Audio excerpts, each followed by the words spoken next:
नमस्ते सबैजनालाई। आज एउटा भिडियो पोस्ट गर्न मन लाग्यो मलाई। यो भिडियोमा चाहिँ कुरो के छ भन्दाखेरि एउटा चोर चाहिँ मेरो रुममा चाहिँ चोर पस्यो।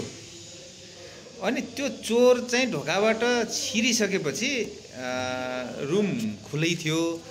अनि त्यहाँ रुमबाट मोबाइल समातेर भाग्दाखेरि अनि हतारमा ढोका खोलेर भाग्दाखेरि ठ्याक्कै ढोकाभन्दा बाहिर निस्किन लाग्यो र त्यसको हातमा हामीले मोबाइल फोन बोकेको देखियो।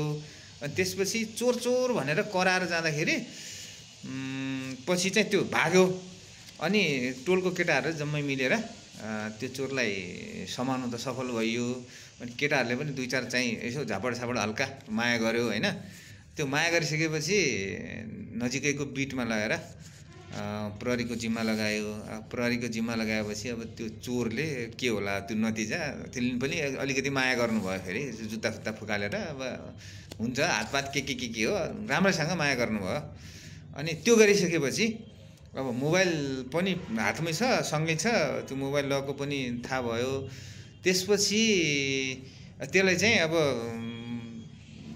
बिटको प्रहरीले जिपर्कामा खबर गरेर जिपर्काबाट एकजना असै साहबको कमान्डमा केही प्रहरीको भ्यानसहित आएर त्यसलाई चाहिँ जिल्ला प्रशासन कार्यालयमा लगियो, जिल्ला प्रहरी कार्यालयमा लगियो। अनि जिल्ला प्रहरी कार्यालयमा लगिसकेपछि त्यहाँ चाहिँ अब जाहेरी दिनुपर्ने भयो। अब जिल्ला प्रहरी कार्यालयमा गएर अब मेरो मोबाइल चाहिँ चोरेको, अब चोरेको फेला पर्यो। अब त्यसलाई अलिअलि दयामाया पनि गरिहाल्यो त्यहाँनिर हैन। स्थानीय केटाहरूले पनि गरे, अब त्यो बिटको प्रहरीले पनि गर्यो। जिपर्कामा गएर पनि यसो अलिअलि माया गर्दो रहेछन् त्यहाँ पनि, त्यो माया गर्यो त्यहाँ पनि हैन। अनि त्यो गरिसकेपछि अब त्यहाँको प्रहरी साथीहरूले चाहिँ जाहेरी दिनुपर्छ भन्नुभयो। अनि त्यो जाहेरी दिँदाखेरि चाहिँ पैसा तिर्नुपर्ने रहेछ। 1500 रुपियाँ जाहेरीको पैसा तिर्नुपर्छ भनेर भन्नुभयो हैन। अब यो प्रहरीमा जाहेरी दिँदाखेरि पनि पैसा तिर्ने सिस्टम छ कि छैन यो के हो, यो बारे चाहिँ खासै अनभिज्ञ भए।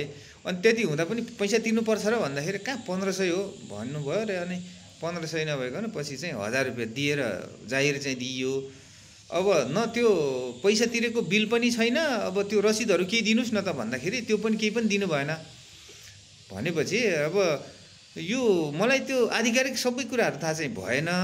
यो प्रहरीमा जाहेरी दिँदाखेरि पैसा तिर्नुपर्छ भन्ने कुरो यो सही हो कि गलत हो, यसको बारेमा चाहिँ थाहा हुनुभएको प्रहरीको अब वकिल भनौँ अथवा अदालती प्रक्रियाबारे अलिकति जानकार हरूले चाहिँ यसो जानकारी पायो भने म लगायत म जस्तै अनेकौं पीडितहरू हुन्छन् नि, कहिलेकाहीँ जलाई पनि घट्न सक्छ, जलाई पनि पर्न सक्छ हैन।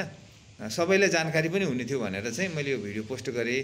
अब हजुरहरूलाई यसबारे के जानकारी छ कमेन्टमा जानकारी पाऊँ। हस्, धन्यवाद।